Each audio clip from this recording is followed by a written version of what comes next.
নমস্কার। আচ্ছা, আপনার বাড়িতে আপনারা রং করবেন, কিন্তু বুঝতে পারছেন না যে বাড়িতে যখন রংটা আপনাকে করতে হবে, সেই রং করার আগে প্রথমে কি আমরা হোয়াইট সিমেন্ট দিয়ে সাদা করে দিব, না প্রথমে ওয়াল প্রাইমার করে দিব, না প্রথমে ওয়াল পুট্টি করে দিব?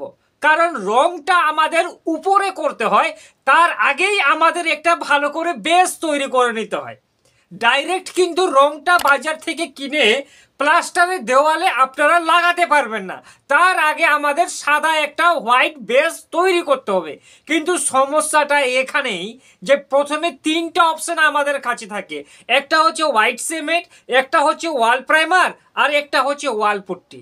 তো প্রথমে আমরা কি করব, এই জিনিসটাই আমাদের ভাবার পালা। তো দেখুন, এই কনসেপ্টটা বোঝার জন্য এটাকে তিন ক্যাটেগরিতে ভাগ করা হবে। আপনি যদি পুট্টি দিয়ে রং করান, যে আপনি ভাবছেন যে আমরা ওয়াল পুট্টি করব, ওয়াল পুট্টি করে রং করব, তাই না? তাহলে এই প্রসেসটা একটু অন্যরকম হবে। দেখুন, প্রথমে যদি আপনি ওয়াল পুট্টি করেন তারপরে রং করেন, তাহলে আপনি করবেন কি? ওয়াল পুট্টি তো আপনি করবেন, কিন্তু ওয়াল পুট্টি করতে গেলেও ভাই আপনাকে ওয়াল প্রাইমার কিন্তু করতেই হবে। ওয়াল প্রাইমার ছাড়া পেন্ট কিন্তু আপনার করা যাবে না। তো আমাকে কি করতে হবে? সর্বপ্রথমে প্লাস্টারের দেওয়ালে আমরা করব এক কোট ওয়াল প্রাইমার। মনে রাখবেন এই কনসেপ্টটা, দরকার পড়লে খাতায় লিখে রাখুন। আপনার বাড়িতে পেন্ট করার পর কোনো সমস্যা তৈরি হবে না। তো প্রথমে আমাদের প্লাস্টারের দেওয়ালে করে নিতে হবে এক কোট ওয়াল প্রাইমার। এবার এক কোট ওয়াল প্রাইমার করে নেওয়ার পরে তারপর আমাদের করতে হবে দুটো কোট ওয়াল পুট্টি। সেই ওয়াল পুট্টিটা আপনি অ্যাক্রাইলিক করতে পারেন, আবার সিমেন্ট বেসও করতে পারেন। কিন্তু প্রথমেই প্লাস্টারের দেওয়ালে আপনারা করে নেবেন এক কোট ওয়াল প্রাইমার। এটা কিন্তু বেসিক্যালি যে পেন্টারগুলো আছে তারা কিন্তু করে না। দেখুন, এটা করলে আপনার ওয়াল পুট্টির লাইফটা আরও বেশি মজবুত হবে।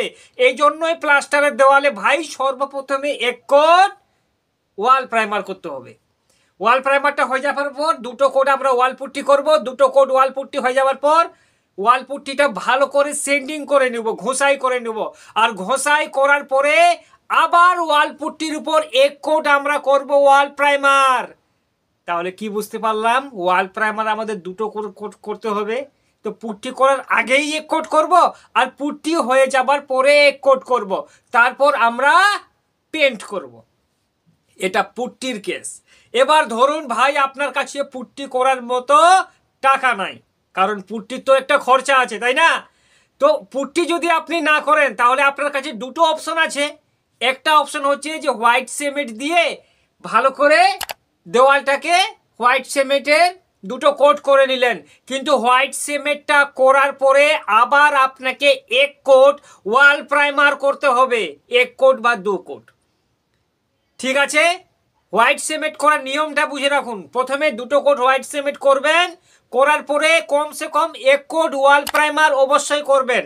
যদি না করেন তাহলে আপনার যে রংটা করবেন, প্রাইমার ছাড়া রংটা আপনার ফেকসা হয়ে যাবে, খারাপ হয়ে যাবে, পরবর্তীকালে ওই রংটা আপনার উঠে যাবে। এই জন্য হোয়াইট সিমেন্ট করার পরে এক কোট ওয়াল প্রাইমার করে তারপর পেন্ট করবে। এবার আপনার কাছে প্রশ্নটা আসতে পারে যে ভাই আমরা হোয়াইট সিমেন্টও করব না আর ওয়াল পুট্টিও করবে না, আমরা ওয়াল প্রাইমার করে পেন্ট করব, তাহলে এই প্রসেসটা কি ঠিক? অবশ্যই আপনি আপনার প্লাস্টারের দেওয়ালে ডাইরেক্ট দুটো কোট করুন ওয়াল প্রাইমার। ওয়াল প্রাইমার হয়ে যাবার পরে আপনাকে আর কিছু করতে হবে না, ডাইরেক্ট দেওয়ালে দুটো কোট পেন্ট করুন। কিন্তু মনে রাখবেন, দুটো কোট ওয়াল প্রাইমার করে পেন্ট করবেন তো আপনি ইকোনমি একটু কম দামের মধ্যে আপনাকে পেন্ট করতে হবে। বেশি লাক্সারি পেন্ট করবেন তো ফিনিশিংটা ভালো পাবেন না।